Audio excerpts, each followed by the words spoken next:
Welcome to the Whiskey Vault. I'm Daniel. I'm Rex. We're in the Wizard Academy. And This is the summer of love. hidden gems. Looking for hidden gems. Yes. Can we find them? Or should they stay hidden? Yeah.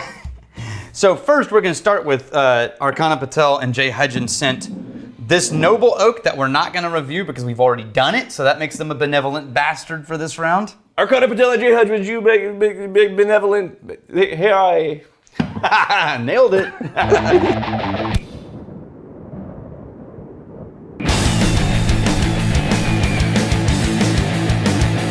But we're going to put that in the duplicate section. Thank we're going to you. follow it with one from them. Restocks are very helpful. Thank you. So, patron saints, Archana, Patel, and Jay Hudgins. Archana, Patel, and Jay Hudgins. You patron saints of whiskey.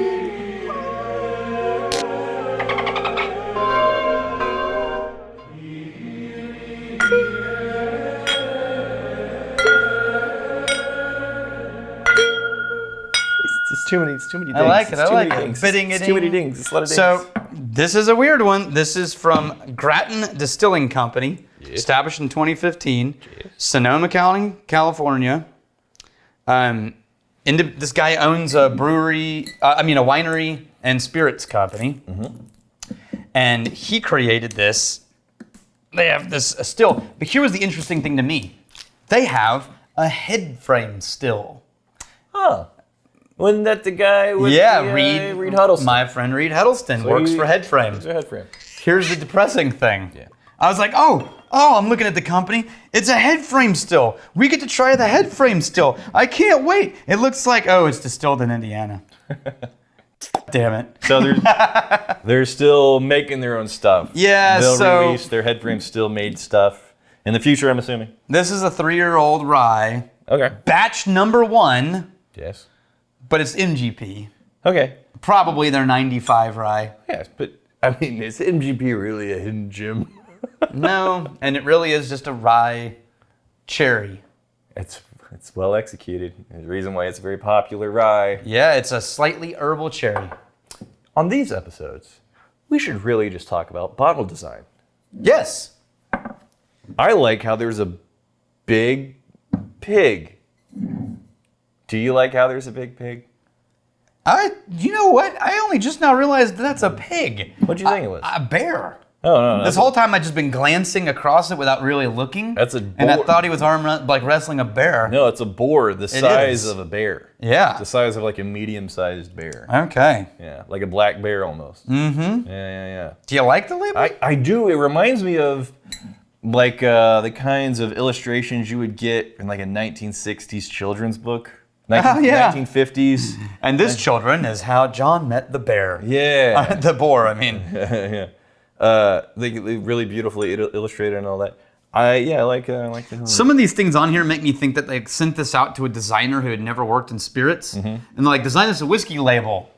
And so they design things and put on their random like proud product of America. Like that's like designer placeholder text that never got moved, right? It was like instead of lorem ipsum, let's put. Yeah. Straight rye whiskey made on the West Coast. Not really. Bottled on the West Coast, the riverbank is home to wildlife, both man and beast, that inspires our rye to have a rich color. I mean, made in Indiana. It's got a good color. Yeah, batch 1. I gotta tell you though. What does the tag on the top say?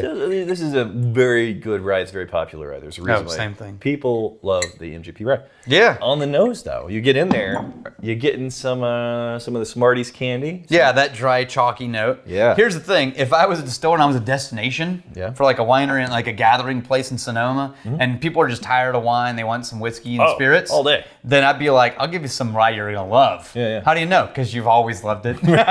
Every other time you bought it in a bottle. Can't fail. Yeah. So we really like this nose. Yeah. It's a beautiful nose. I'm getting the Smarties. Now I'm getting a slight chocolate note. Chocolate, huh? Milk chocolate.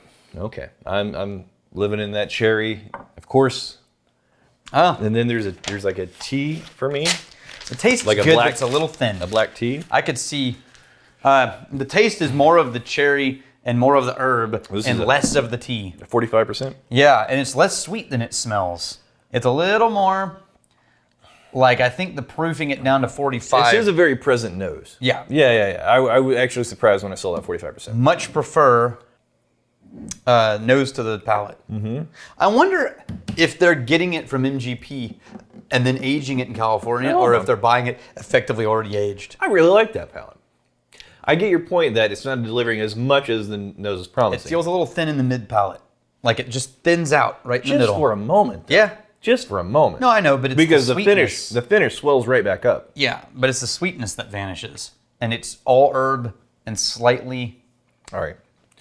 I'm going in again. All right, here we go. You ready? Mm-hmm. Ready? Here we go. We ready? Wait. The sweetness comes back on the finish, but it gives way in the middle. Start sweet, sort of hollows out, ends sweet. So the beginning is like if you blended a cherry with a black tea. Mm-hmm. And then shift gears. Herb. Getting a little bit, it's more herbal, almost a eucalyptus in the mid palate. I think the eucalyptus is whenever it kind of shrinks down. Or a dried cinnamon. Like a dry cinnamon, actual cinnamon powder. Yeah, it's kind of hard not to like that. I mean, of course, MGP makes great whiskey. Super damn good. Super damn good, though. Super damn good. I kind of like the illustrator. Like, I want to see who did that. Give me a minute. It doesn't say. This is batch number 1. 001. Yeah.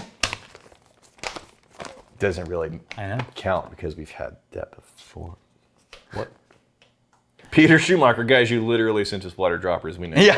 I was like, I can't find any water droppers. Like, you mailed us water. No, we have them. I just, every time we shoot, I leave them in the other room by accident. This is fine. Why is this a problem? Why is using a cap a problem? Because it's a heathen dog is what you are. Heathen dog. There's a prim and proper way to experience your pause, Daniel. Don't you know this? We've been promoting this idea for years. There's only one way to enjoy your whiskey. And that's if true. You don't enjoy it my way. That's the right way. You should be shot in YouTube. What can I say other than face? Knees. Butthole. What? Han Solo. Wow, we're getting a lot of celebrities watching the channel. Man, we're blowing up. Do you guys ever try whiskey in different glasses? Yeah. Yes. I love my Glencairns, and they're my go-to for straight pours. Yes, but I've had some whiskey in rocks glasses and actually enjoyed them more than the same pouring Glencairn. That's an interesting idea. If you're not loving something in a Glencairn, maybe. I regularly at home will not pour in a Glencairn especially if it's something I've had. Yeah. If it's something I'm exploring, I'll start with a Glencairn. But if it's something I know and it's in my cupboard and I like the feel of a real glass so much better than a Glencairn. Yeah, so much better. Don't actually enjoy this. If you're prioritizing the experiencing of the whiskey nose and the taste, this is what you're doing right here. But if you just are going for what's it called? The kinesthetic? Yeah, when I'm smoking a cigar and sitting on the back deck, I want a hefty glass. I'll wrap my hands even without ice. That thick. We should probably just wrap this up. We know we like it because it's MGP. Imagine if somebody sourced from Indiana, but it wasn't MGP. I know. I was having this conversation. There were some Magnificent Bastards that came to the distillery on Friday, and they came in from Indiana. I mean specifically sourced, not just like we know Indiana distillers. It's like you poor bastard. Right. But I mean like you went out of your way to source from Indiana. Right. But it wasn't MGP. It's pretty funny. I think that would be real. That's pretty funny. Yeah. And so he was like, man, do you ever get to the other distilleries that aren't MGP? I'm like, sure. It's like, does it suck that they have to put Indiana on the bottle and everybody thinks it's MGP? Mm-hmm. It's like, yeah, I guess. Yeah. Mm-hmm. All right, here's the fight, Steal. If you fight me, I fight for a friend. Steal and make you steal your lover's heart. And if you drink, may you drink with us.